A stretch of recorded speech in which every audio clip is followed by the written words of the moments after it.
je me considère plus comme marchand que galeriste, parce qu'un galeriste, c'est quelqu'un qui va emprunter une expo à un artiste contemporain, l'exposer, et si ça ne marche pas, va lui rendre, une fois qu'il aura utilisé sa galerie pour exposer l'artiste. Alors qu'un marchand, dans le terme traditionnel du terme, plutôt comme au début du XXe siècle, c'est quelqu'un qui vend tout ce qu'il a acheté dans un premier temps. Donc tout ce que je vends ici, j'en suis propriétaire. Et donc tous les tableaux ont été achetés un jour, soit auprès de la famille, soit auprès des artistes. Alors justement, avec une prise de risque financière, c'est peut-être ce que vous entendez par là, est-ce que vous pouvez me dire comment vous définissez la valeur d'une œuvre d'art, à la fois à l'achat et évidemment à la vente? Alors la valeur d'une œuvre d'art sur ma période qui est la période des années 50, 60, 70 jusqu'à la fin des années 90, c'est-à-dire l'après-guerre français principalement, des artistes qui sont venus à Paris pour peindre. La valeur à l'achat, elle est malheureusement pour les artistes, elle n'est pas énorme. Souvent, ils ont une bonne cote, des moments de gloire dans les années 50-60, mais avec le temps vieillissant, leur valeur commerciale s'est rapprochée du néant. Donc là, on se met d'accord, on laisse toujours les artistes dégainer en premier, ou la famille, en disant voilà, quelle est la valeur que vous aviez en tête. Donc c'est très important dans tous les fonds d'atelier qu'on a achetés, c'est la famille qui a proposé le prix d'achat global de l'atelier. Et ensuite, il peut avoir aussi la valeur par rapport aux achats à Draw ou dans des galeries qui exposent encore ces artistes, ou même dans les brocantes, où là, la valeur, elle est encore une fois, c'est l'offre et la demande à un moment précis.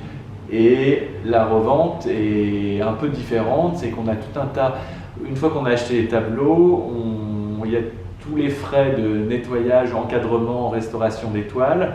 Nous également, nous faisons de l'édition de livres, de monographies sur l'artiste, donc ça fait tout de suite grimper l'addition finale, puisque en fait chaque monographie chaque monographie va être greffée sur le prix final de la toile. Donc souvent, on est déjà rapidement, on a 1 000 € de frais sur chaque toile, hors le prix d'achat. Mais ce travail d'édition contribue à mieux faire connaître le travail de l'artiste et à vous aider dans votre discours par rapport à vos acheteurs. Tout à fait, le travail d'édition est en fait indispensable, même pour quelqu'un de ma génération, où on pensait que tout serait passé sur les réseaux sociaux et sur les sites web. Et en fait, le livre est uniquement un atout commercial pour vendre les tableaux, parce que chaque client est absolument ravi d'avoir sur sa table basse la monographie qui résume tout ce que le marchand lui a dit au moment où il a acheté le tableau. Et puis ça permet de se remettre dans la période d'après-guerre où les artistes avaient souvent une vie assez folklorique qui mérite une petite histoire à raconter et à lire. Alors on arrive au bout de cet entretien. Quel regard portez-vous sur le marché de l'art contemporain aujourd'hui? Vous n'êtes pas tout à fait dans ce marché, la plupart des artistes que vous défendez sont malheureusement disparus. Mais comment voyez-vous l'évolution de ce marché de l'art contemporain?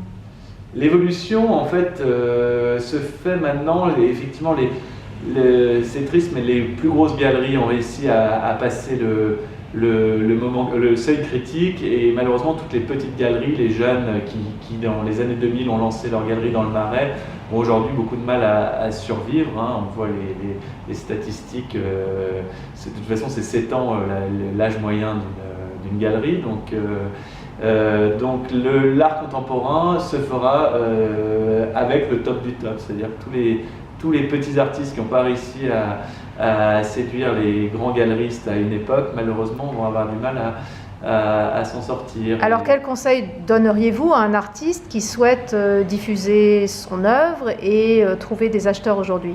Eh ben, déjà, premièrement, le site internet, Instagram, les réseaux sociaux, faire sa propre communication, de montrer qu'il a non seulement un travail intéressant, mais surtout son univers. C'est le problème des artistes, parfois ils se lancent sur Instagram, mais ils mettent qu'une photo de tableau terminé, et tous les jours c'est un tableau terminé. Et ça, le meilleur conseil, c'est plutôt de vendre du rêve autour de la vie d'un jeune artiste contemporain, plutôt que de vendre directement sa peinture. Et après, cet univers peut plaire à un marchand qui pourra se dire, tiens, c'est vraiment un artiste qui mérite d'être connu. Je vous remercie.